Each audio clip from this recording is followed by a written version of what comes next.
Hi, my name is Miguel Quiles. I'm a Sony Artisan of Imagery. In this video, you'll learn about setting up your camera, lenses, lights, and studio space.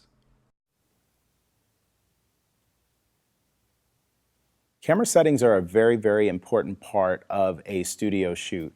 And I like to keep things really simple. And my goal with these camera settings is to give you kind of a jumping off point so that you can dial these settings in your own studio environment and hopefully land on a look that looks very similar to what I'm going to show you in this video.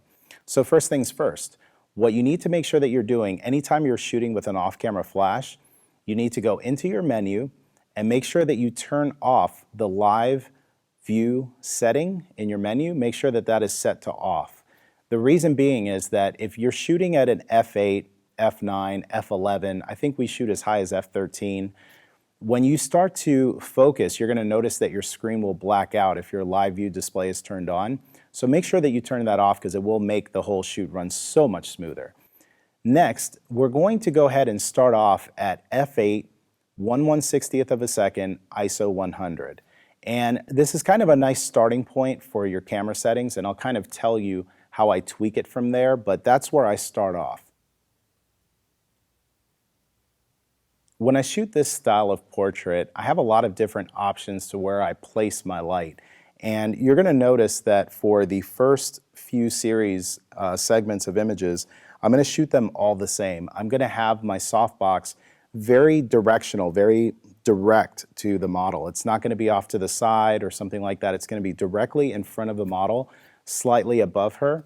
And part of the reason why I set my light up in that way is that I want to have a really nice flat light on her face. I don't want to have very harsh shadows because the shadows are a little bit distracting. For beauty close-up images, the flat lighting for me personally just looks fantastic.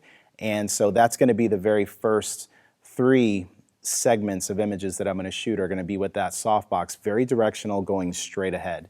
Then what we're going to do when we switch over to that A6300 setup with the 50mm lens, I'm actually going to take that modifier off and I'm going to put an umbrella.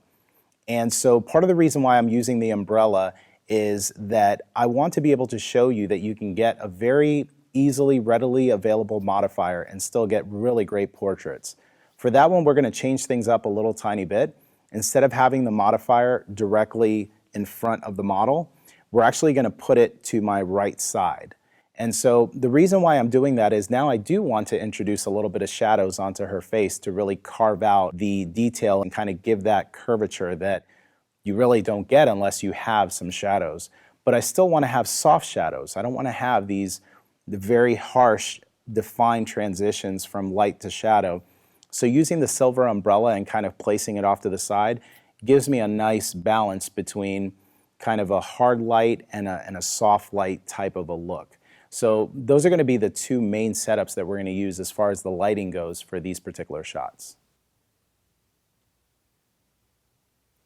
When you're setting up your lighting in your studio, there's kind of a process that I follow every single time.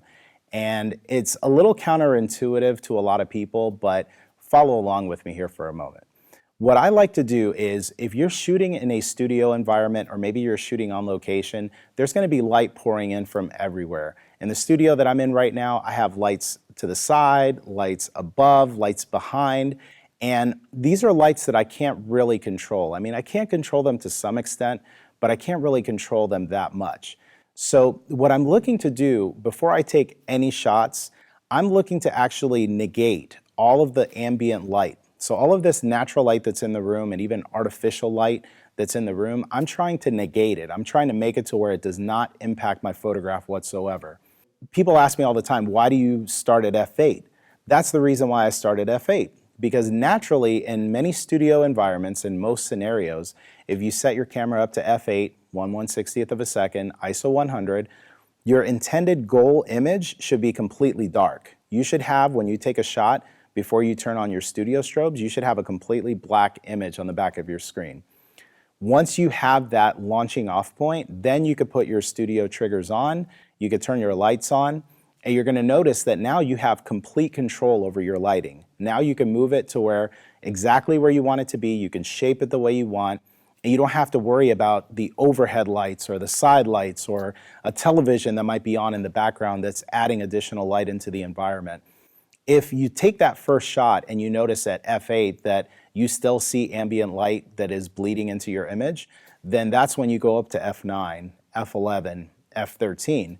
Now, there's a little bit of a balance though that you have to look out for, because as you go up in your aperture, it's kind of knocking down the power of your strobe a little tiny bit.